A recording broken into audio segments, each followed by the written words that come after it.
Well, Sumna, we understand that the president has recalled that list of the Presidential Campaign Council of the APC. Almost 500 names on that list. Even for that reason alone, it appears too unwieldy.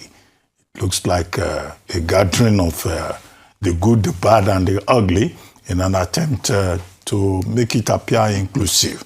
Questions have been raised. Is there any expectation that when that list is reviewed, what will come back will be very different and will be another opportunity for the Tinubu administration to demonstrate that it has listened?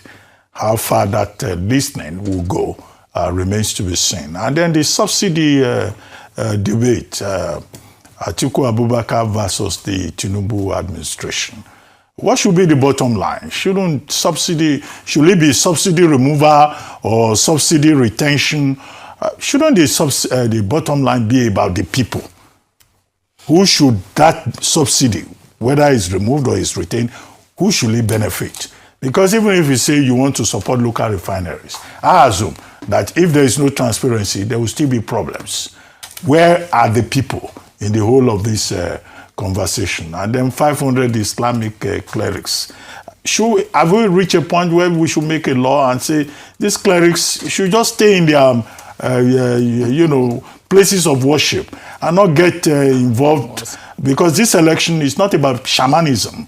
It's about the people of Nigeria being given the opportunity to make a free choice and the relevant institutions to allow them to do so. So why are clerics, forever part of the conversation?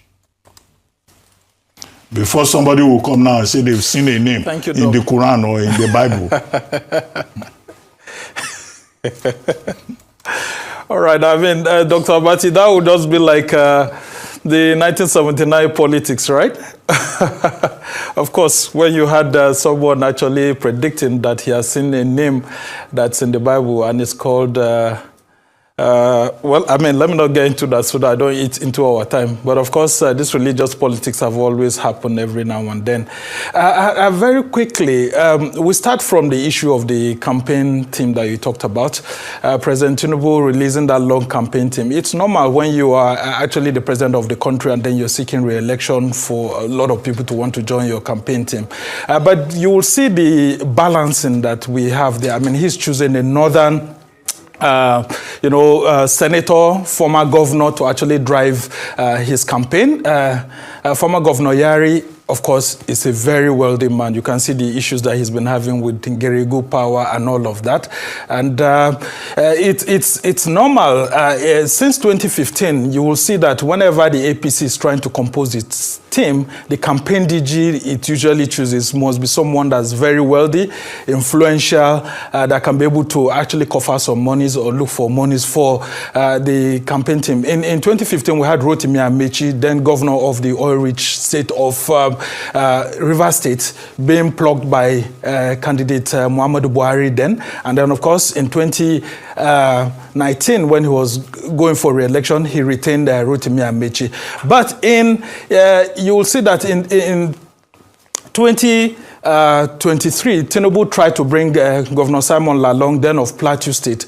But it looks like that arrangement wasn't so very much comfortable because they didn't really allow him to operate that much. But this time around, Tinubu seems to be going back to that formula of getting someone who has, a rich network to be able to drive, the campaign entirely. And this reminds me of, the contrast. When you go to 2003, for example, when PDP was in power and Obasanjo was trying to seek re-election, who was the person that he actually brought? He brought Adamu Chiroma, former journalist, editor with New Nigerian newspaper, former CBN governor, and so on.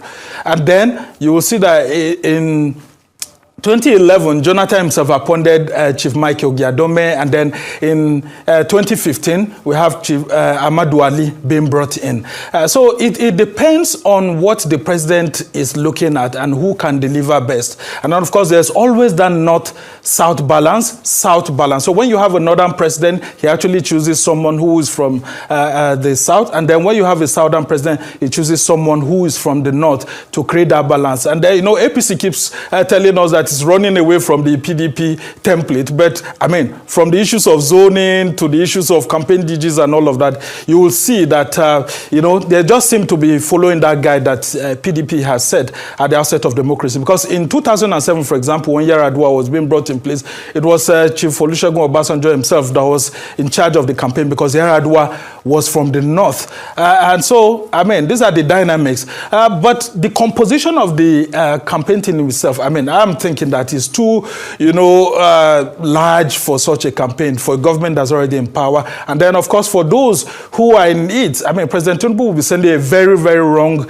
signal if he's having those who have had one issue or the other with the, anti-graft agencies being included. And I think that this review is very much necessary to help his own image. But it is not unlikely for you to have issues like it, because if you look at the 2023 presidential campaign team of Peter Obi too, he actually started with Doyin Okukpe, and he ended with Akin Osuntokun as the DG of his campaign team. So, I mean, these are the things that usually happen.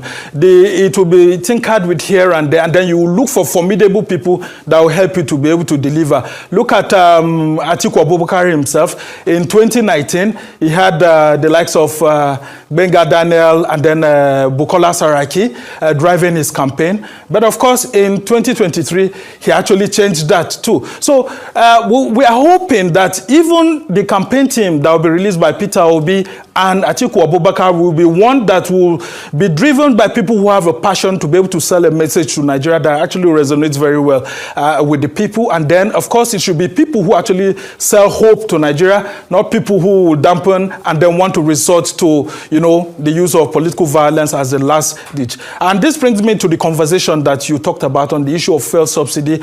I think I would want to commend Alhaji Atiku Abubakar for the conversation that he has brought now. You can see that the APC campaign team, as has been brought in place, and the federal government right now, they are, running around trying to provide answers on the issues of the petrol subsidy. Should we have a return to the issue to petrol subsidy or not? And I think this is what Nigerians will be looking at, whether we should go back to petrol subsidy being paid or not, and the mode of that petrol subsidy. I think Atiku Abubakar should be held by the neck to explain to us what it means to go back to that problem that we used to have, which were defined as a national problem, where we used to have lots of fuel queues. Is that what he's trying to bring us back to or not? What the Tinubu campaign says, he can't take us back to that kind of situation. And Atiku is trying to clarify that what he's trying to bring is a system where he supports the refineries. Now, politically, Nigerians would want to accept that return to subsidy so that, the cost of items will be cheaper and all of that. But I think we need to have a national conversation. And that's why I'm calling on people who are the elder statesmen and all of that to put their voice into this debate, because this is a campaign of issues now that both parties have brought into place. Now, the federal government must account for all the monies that have been brought in place, because under Obasanjo, we could see, palliatives that were put in place.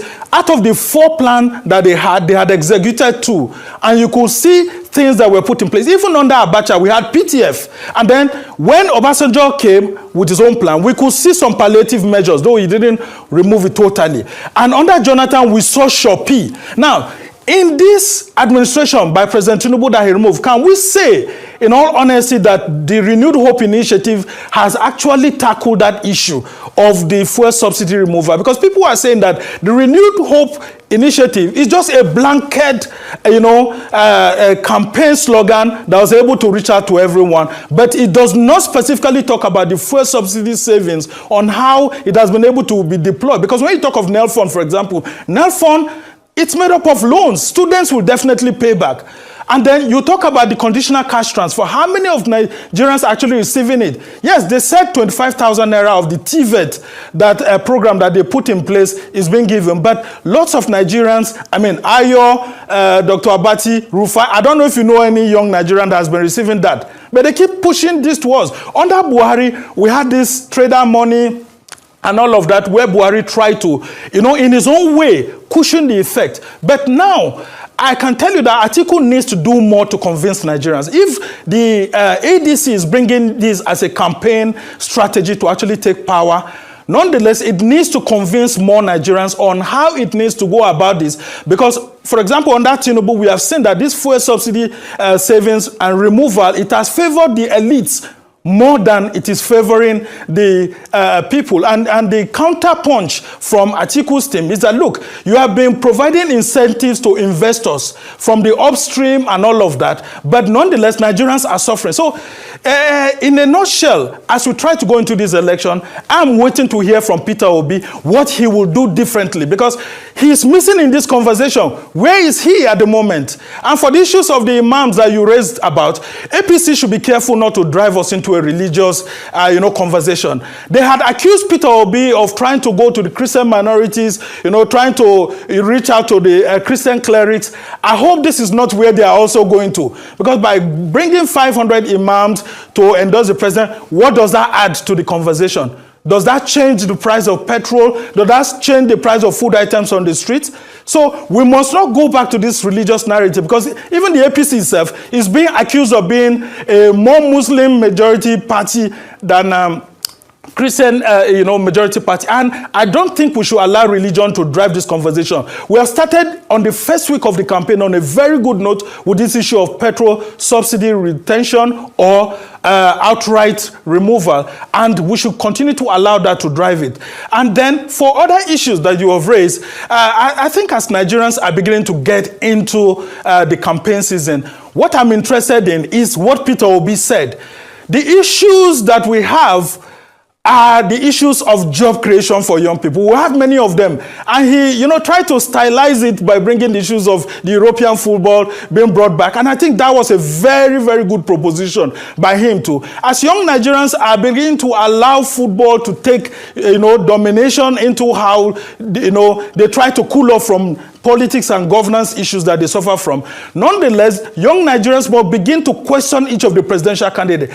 What is the Tinubu's campaign agenda for the next 4 years on job creation? Because a lot of our youth don't have job opportunities that have been open to them. Peter Obi is asking them to take more interest in governance, just the way they do with football. And I think it's a very good proposition, because the youth constitute a large majority of those that will be voting. And so if these issues are being brought before them, they should look for the candidate that has their their desires at heart, to be able to, scrutinize their policies. How many jobs, for example, have been created by the Tinubu administration between 2023 and 2026 going to 2027 that we are in? I have thought that the Tinubu administration will be presenting this scorecard to Nigerians at the moment. They said they have young people in government in terms of political positions that have been given to them. But are they key decision makers in the government? Look at the Minister of Youth, for example. Look at the youth conference that Tinubu has said he was going to call for young Nigerians to come and discuss it about the problems of the nations and so on. I had expected that the young people will continue to tax the APC on why that National Youth Conference has not held and what President Tinubu will do going forward. But we haven't heard so much on those conversations. So let's not allow the issue of religion to come in. Let's allow the issues that actually dominate us. And then, of course, the composition of the presidential campaign teams by Atiku Abubakar, by Peter Obi, and other presidential candidates must inculcate young people, because they are the ones who bear the brunt of the economy at the moment. And I think it's very important for us to reason along with them. And then going into the campaign season, I can tell you that this campaign is going to be a very, very interesting one. And I can tell you this because under the APC, you can see that they are facing the heat. But the APC seems to have some very good structure, like the City Boy movement that they've set in place. And then you can see that the president's wife is really working very hard to actually woo the women. So the opposition should be very careful not to take the APC for granted, because the structures for winning election are properly being put in place by the governing party compared to the opposition political parties. But ahead of, I think, Monday's summit, when the Saliu Lukman team will be bringing together all the opposition parties to see whether they can form a formidable alliance, I can only advise that the opposition need to have very good structures to tackle the incumbent president, because the incumbent president is actually good at organizing campaigns, and you can see it from the structures that he has put in place. Yes, very well said. FCC problems. Very well said, Somna. You hate it or love it, you cannot take away from the APC for the structures they have established. You can criticize it or not, but like you've mentioned, the challenge is now to the opposition to see what they can bring up and what structures, influence they have, especially at grassroots level.